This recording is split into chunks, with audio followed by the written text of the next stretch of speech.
All right.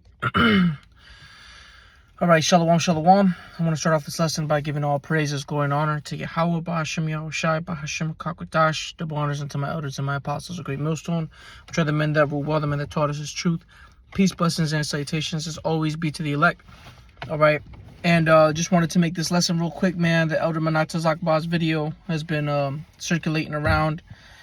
The brothers, the elders are doing responses on it. And that's pretty much what inspired this lesson for me to do today. Felt the need to show my face today.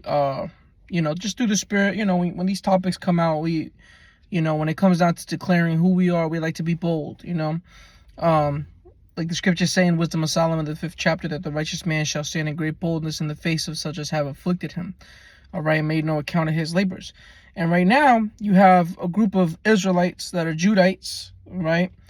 That are, the Christian church, man, is through. They're out of their stories, they're out of fables, and they're just trying to reiterate the fables, the same fables. They're pushing the same rhetoric, pushing the same lies that the same plantation Christianity lies that they've always been pushing. All right, and they're hurt, man. They're losing. The Elder Yashawamba just uploaded a lesson on it. Lord's will, I could watch it after I make this lesson. But basically, you got this bald-headed preacher talk about, oh, the Lord was not black. He was of Jewish. All right. What did he say? He said of Jewish, not descent, but I think he did say that, like Jewish descent. And the Bible didn't say he was black. It said he had hair like wool and skin like bronze. And it's like, man, come on, man. You got to be some more spiritual than that. Well, the truth is, and he's saying, the so-called blacks are not Israelites. Well, let's keep it spiritual, all right? What do the scriptures say? Okay? Because he's basically upset, and it's like, it's deeper than just color, man, all right? Color is nothing. That doesn't mean anything right now, all right? The look of the typical Israelite there is no real look of an Israelite like that right now, all right? Most of us have mixed and mingled. All right, especially us in the Northern Kingdom, a lot of us don't even look like how we're supposed to look like. But does that mean we're not Israelites? Of course not. An Israelite is not identified by the color of his skin or the texture of his hair, but by the scriptures. Okay, so I'm gonna start off in the book of Romans, because essentially I want to also make another lesson on this, bringing out color scriptures, because color scriptures are great. They're a great foundation. But at the end of the day, what really makes us Israelites is what's written within the scriptures about us. That's what really can identify an Israelite. Not having woolly hair, not having dark brown skin. That doesn't make you an Israelite. What makes you an Israelite is your spirit. You believe in Yahweh, Bashem, Yahushai. Do you have the gift of faith? That's what matters right now. So this is Romans 8:16, and it says, the Spirit itself beareth witness with our spirit that we are the children of the Most High. Right? So the scriptures, man, what's contained within the words of the Lord bears witness with our spirit. The things that's written within here only match a specific sect of people, a specific world of people. All right? You got the curses. And if you deny the curses, then you're just straight up uneducated. Okay? Completely uneducated. Because it's clear as day that the curses only fit the Israelites, the so-called blacks, Hispanics, Native Americans. And I'm going to get scriptures to further back up that point. All right? So it says, the Spirit itself beareth witness with our spirit that we are the children of the Most High. So the things written within the scriptures bear witness that we are the children of the Most High. All right? Meaning that the things written about us only show and bear witness to us.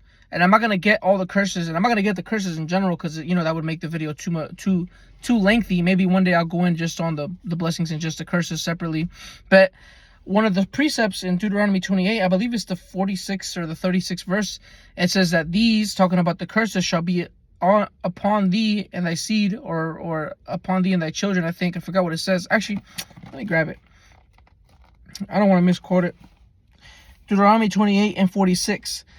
And they, talking about the curses, right? Because when you read Deuteronomy, the 28th chapter, verses 1 down to 14, it speaks about the blessings and what would happen if we do good. But when you read verse 15 on down, it says that if we do wrong, this evil would befall us. Okay? So it's talking about these. It's talking about the curses. And they, shall be upon thee, talking about the curses, for a sign, for a wonder, and upon thy seed forever. So the curses would be upon us for a sign and for a wonder. Meaning, if you want to know where the Israelites are at, who fits this criteria? Because it ain't the Ish people. It ain't the so-called white man. It ain't the so-called Asian man. It ain't the so-called East Indian man. No, it's the who? The blacks, the Hispanics, and the Native Americans. All right? That's who the curses fit.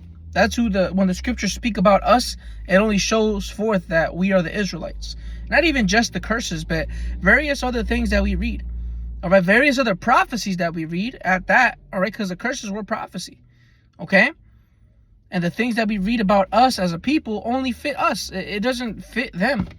All right? The curse of, for example, in the book of Isaiah, it speaks about the curse on our women. All right, with the hair. That only fits our women. Only our women are missing hair in the crown area. All right? So how are you going to argue against that? Okay? And if you really want to get into it, man, the color scriptures are clear as day that it's talking about the Israelites being so-called people, so-called, I don't want to say it. It's the scriptures really do describe us as a people of color, different shades of brown. Job said it. All right? Solomon said it. Okay? Speaking about King David, he was described as also as brown, right? The various other scriptures, man, Yahawashi, who the world ignorantly calls Jesus Christ, because we don't call him Jesus or Christ. We call him Yahawashi Mashiach. Okay? So I'm going to go to my next scripture in the book of Baruch, because I didn't want to get too many pre's, but the scriptures bear witness, man, that we are the children of the Most High. The scriptures is what separates, is what really makes a separation. Okay? You know who is who according to the Bible. We know who is who according to the Bible. Baruch 2:1. Therefore the Lord hath made good his word, which he pronounced against us and against our judges that judged Israel, and against our kings and against our princes and against the men of Israel and Judah, meaning the northern and southern kingdom. So, meaning what? That the Lord has judged us, right? And his word was made good. And the Lord made good his word because he kept his word with us. He told us if we did good, we'd be blessed. And if we did bad, we'd be cursed. So the curses befell us. Verse 2, to bring upon us great plagues, such as never happened under the whole heaven. So you teaching our people, because you're teaching our people, that we're not the Israelites, is a curse. All right? And you're being wicked for that. You're wrongfully teaching the scriptures. And you don't even believe in the Apocrypha. That's specifically why I brought it out, because you think it's not canon, all right? But you're just teaching what your slave master taught you. You're teaching what the devil has taught you, all right? The devil wants you to think that you're not an Israelite, and you believe him, and then you teach others. That's wicked as hell, man. The Lord's going to get you for that. And to all of them, all of you that do that, Northern Kingdom, Southern Kingdom, it don't matter, man, all right? The Lord's going to get all of you, because there's a bunch of stupid-ass Hispanics doing the same shit, man, all right? I said it, I think I said it either last week or the week before. When I would make videos in Spanish, me and my brother would get a little bit of positivity, but 90% of the time it was negativity. It was about how wrong we are, how we're not Israelites, we're Mexica, we're Incas, we're Indians. And it's just like, man, the lack of spiritual awareness within Israel is worrisome. Okay? Verse 2, to bring upon us great plagues such as never happened under the whole heaven. Right? The things that happened to us has never befallen another nation of people. And people like to say, oh, this nation was in slavery, this nation was in slavery. It doesn't fucking matter. They're not the Israelites. All right? That doesn't prove anything. That doesn't say shit. It just goes to show Esau's a damn demon. Okay? And I didn't mean to, use all this with Salakia. I wasn't trying to, get out of character or nothing like that, but it's very true, man. Okay, so what if these nations were never in captivity like us, man? There's no accounts. There's no real accounts of Moab having a yoke of iron on his neck, all right? Moab wasn't buck broken. Ham wasn't buck broken, okay? The Israelites, the blacks, Hispanics, Native Americans, we had a yoke upon our neck. We're to this day, oppressed and in slavery. Ham isn't oppressed. Ham could go back home. Moab, Ammon, they can go back home and succeed among their people. Israel, we don't even have a home to go to. That's the thing. And even back in Central South America, even then, Esau has his puppets set up there. So we can't even go back home and have a normal life. They just put a big nose-ish person in office in Mexico. That ain't an Israelite. It's a Karaite woman. That's an Edomite. I know it. Okay? I know an Edomite when I see one, especially Ish people, bro. I could tell one from a mile away. It says, it came to pass in Jerusalem, talking about the words of the Lord, the plagues that befell us. In Jerusalem, which is the Israelites, according to the things that were written in the law of Moses. It's talking about the curses. So the things that were, what's it called? The curses that were written, the prophecies that were written about us came to pass. And I'm going to jump to Daniel 9 real quick, and I'm going to jump back to Baruch after. But Daniel chapter 9, and I'm going to start at verse 11. It says, Yea, all Israel have transgressed thy law, even by departing, that they might not obey thy voice. Right, and that fits us to a T. No other nation is out here being disobedient to Yahweh Bashim Yahawashi, okay? In the sense that those who made the covenant with the Lord. These nations didn't make a covenant with the Lord. That's how we know we're the Israelites. We made a covenant with the Lord, and we're in this terrible predicament. We don't have a seat. All right, in what's it called? Well, you got the all the nations of the world meeting up. We don't have a seat there, man. That ain't us. We don't have a seat for Yasharallah. Okay. It says, even did I skip something? No. Yea, all Israel have transgressed the law, even by departing, that they might not obey thy voice. Therefore the curse is poured upon us, and the oath that is written in the law of Moses. I'm reading the same thing over again because that's a sure sign of who Israel is. It's not anybody else. No one else fit the criteria like us to this day. At that. Because the servant of the Most High, the law of Moses, the servant of the Most High, because we have sinned against the Lord, he hath confirmed his words which he spake against us and against our judges that judged us, by bringing upon us a great evil. For under the whole heaven hath not been done as hath been done upon Jerusalem. Right? What's happened to everybody else is nowhere near as what happened to us, and unto this day. Moab isn't oppressed. They ain't killing Moabite babies in the hospitals to this day. But they're trying to kill our babies, man. To this day. Straight up, man. They're trying to kill blacks, Hispanics, Native Americans. Yes, Esau is doing that. He is oppressing the poor. More importantly, the Israelites. He only wants to get rid of Israel. Why is Planned Parenthood specifically dead set on us? All right? Why? Why is there a mark on our back around Esau? Think about that. That automatically lets you know who the Israelites are. And the other thing, too, if you really want to talk about the Ish people being the Israelites, right? You saying that they're God's chosen people, then who is everybody else?